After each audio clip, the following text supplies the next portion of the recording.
Hey guys, Indie Prepper here, another gear review. And this one's more of a video response to Bushcraft 412. He beat me to this one, the Marbles Jet Pilot Survival Knife. I'd seen them at Smoky Mountain Knife Works. He had seen my various responses to and videos to Marbles style blades, machetes, etc.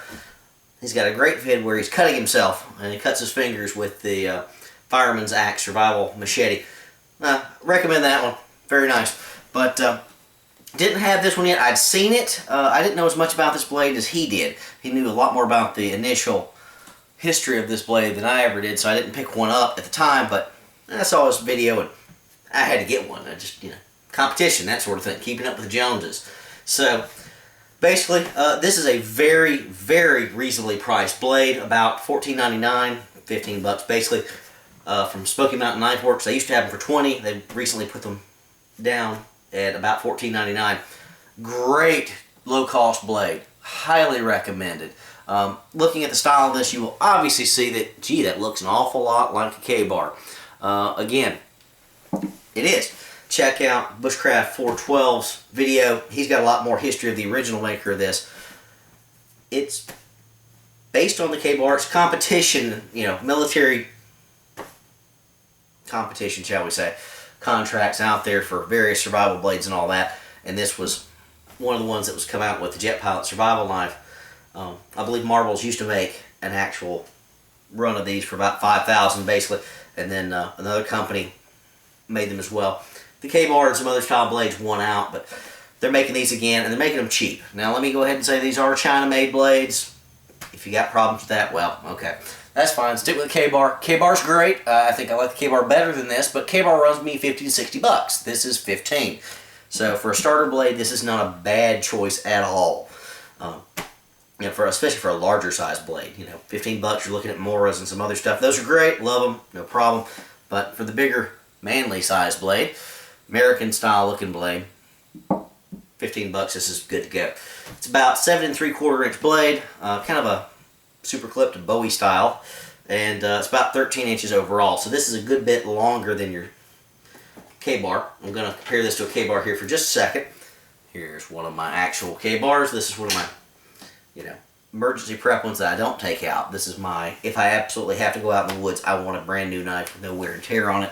So, as you can tell, it's longer than the KaBar by about an inch or so. Different blade style points on it, obviously. The KaBar is renowned for its strength and all of that on the tip here compared to a lot of your other clip points. So this is not going to be as good overall. The Jet Pilot Survival Knife for finer work, and the tip it's going to be easier to break off. Just the angle on it is not as good. This is going to be a better slasher for defense. You're going to be able to slash with this thing a lot better. It's got more curvature to it and all that. You can still stab with this if you needed to. One of the limitations of this is the false edge. It's got a huge false edge that runs all the way back to about there. Let's see if you can see that in the camera there, guys. That's a whole lot of false edge. Of course, you can sharpen that up and use it for skinning and stuff like that if you needed to. It's not a bad thing. It's going to cut down your batoning abilities. But back when they were designing these blades, batoning, just nobody knew what that was for the most part. Could you baton with this? Yeah, you could, but it's just a little thin. You're going to tear up the baton fairly quickly, but that's fine. Of course, you got Marbles here on that side. You've got holes there in the guard for attaching it and making a spear, which I think is a bonus compared to the KaBar. Now, if I had a true KaBar, I'm going to keep this thing in my hand for a fighting knife, because that's what this thing is. This is a utility slash fighting knife. I'm going to keep this thing close at hand. But if I had to, could I use this for a spear? Sure you could. It's going to work okay. Got the standard leather stacked handles, rings if you will, of the KaBar. These are darker than any other KaBar, standard KaBar I've ever seen. They look a lot more like weather-worn leather from an old KaBar. See that there? Very pretty, very, very nice. Good grips on it and all that. Back side of the pommel here is a bit thicker and heavier than the standard KaBar that I've got. I'll show you that again. Big and thick, not as much. So, they're not equivalent at all. I don't know if that matters. The KaBar is going to be a great beater for hammering down on stuff, keeping things in place, this is going to do a job too. If you're questioning, this thing does appear to be full tang. I use my super strong magnets, ran it along the grip. Even along the swell here, you can still feel the pull from the magnet. So this is a fairly wide piece of metal. I don't know exactly how wide. I don't know if it exactly follows the blade down. I don't think it probably does. But I also don't think it's one of those little small, little narrow pencil style tangs through the middle either.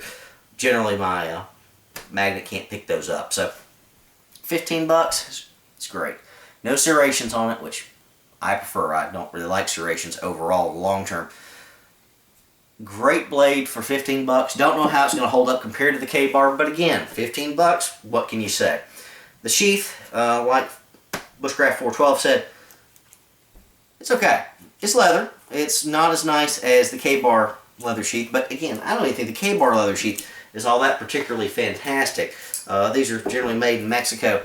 I don't have the plastic version. I don't know if they're Kydex or whatever they are. I do have one of those KaBars in my order pile, if you will, my shopping kit or shopping list at Amazon that I intend to pick up, try that out. I think that may make a better long-term heavy-duty SHTF blade than your wooden gripped KaBar. I've heard that under a lot of harsh weather conditions, over time, the leather is going to erode and degrade and fall apart on you. Not that you can't replace it, wrap it with something, but I don't know. I'm going to try the plastic KaBar, if you will. So, we'll see how that one turns out. Decent sheath, doesn't have a little lanyard hole here at the bottom for attachment. Good and sturdy though, does come with a little small sharpening stone. If you don't want the sharpening stone, you could probably put a small lighter in there, some matches, whatever you want. I'd probably keep the sharpening stone with this, just because I would. Generous belt loop on the backside. Again, not the best leather in the world, but this is durable. This is okay. This is better than a lot of the Pakistani leather sheaths I've gotten over the years. A lot better than a lot of the Chinese leather sheaths I've had over the years. So, Jet Pilot Survival Knife. 15 bucks from Smoky Mountain Knife Works. What can you say? It's worth 15 bucks. This is definitely worth 15 bucks. Again, I have not taken this out and beaten it yet, but I will. Alright, Andy Prepper out. Marvel's Jet Pilot Survival Knife. Hope you enjoyed it, guys.